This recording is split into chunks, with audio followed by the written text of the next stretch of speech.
आज हमारे लोग इनको बात समझ नहीं आती, कहते हैं देखो जी वो अल्लाह को तो मानते हैं, आप उनको काफिर कहते हैं। वो जी वो नमाज तो पढ़ते हैं, आप उनको काफिर कहते हैं।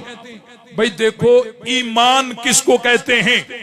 अत्तस्दीक बिमा जाअ बिहिन नबी सल्लल्लाहु अलैहि वसल्लम, नबी पाक सल्लल्लाहु अलैहि वसल्लम जो कुछ लाए उन सबको मानना ईमान है, सबको मानना ईमान है। ये ईजाबे कुल्ली है, मूजबा कुलिया है। और मूजबा कुलिया की नकीज क्या आती है? सालबा जुजिया। अब इसको अवामी जबान में समझा देता हूं कि मोमिन बनने के लिए सबको मानना जरूरी है, लेकिन बेईमान बनने के लिए सबका इनकार जरूरी नहीं है। जिस तरह देखें भाई, मोमिन बनने के लिए कुरान की तमाम आयतों को मानना जरूरी है, लेकिन बेईमान बनने के लिए यह जरूरी नहीं कि जब तक सारी आयत का इनकार करे फिर बेईमान बनेगा। नहीं, मोमिन बनने के लिए कुरान की सारी आयत को मानना जरूरी है, लेकिन बेईमान बनने के लिए किसी एक आयत का इनकार ही काफी है।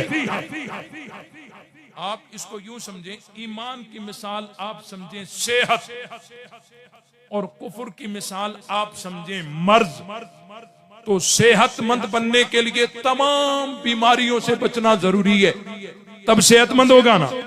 लेकिन मरीज बनने के लिए एक मर्ज ही बोलो काफी है। अब एक आदमी को सर में दर्द है, वो मरीज है या नहीं? बोलो क्या है? मरीज है ना।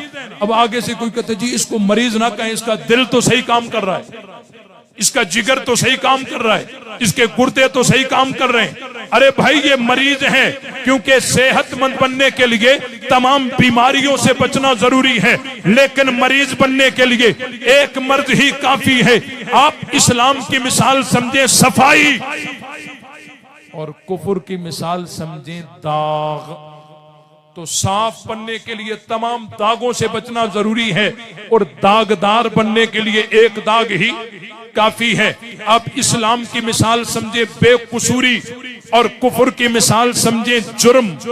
ठीक है, तो बेकसूर बनने के लिए तमाम जुर्मों से बचना जरूरी है, लेकिन मुजरिम बनने के लिए एक जुर्म ही काफी है।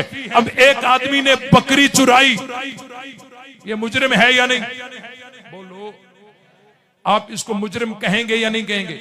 अब कोई आपको कहना जी ना अभी तक इसने कार तो नहीं चुराई, अभी तक इसने मोटरसाइकिल तो नहीं चुराई, अभी तक इसने कोई बैंक में डाका तो नहीं डाला, आप इसको मुजरिम न कहें। हम कहेंगे जनाब बेजुर्म बनने के लिए तमाम जुर्मों से बचना जरूरी है, लेकिन मुजरिम बनने के लिए एक जुर्म ही काफी है। भाई ट्यूब में हवा को रोकने के लिए सारे ट्यूब का सलामत होना जरूरी है, और हवा निकालने के लिए सिर्फ एक सुराख ही काफी है।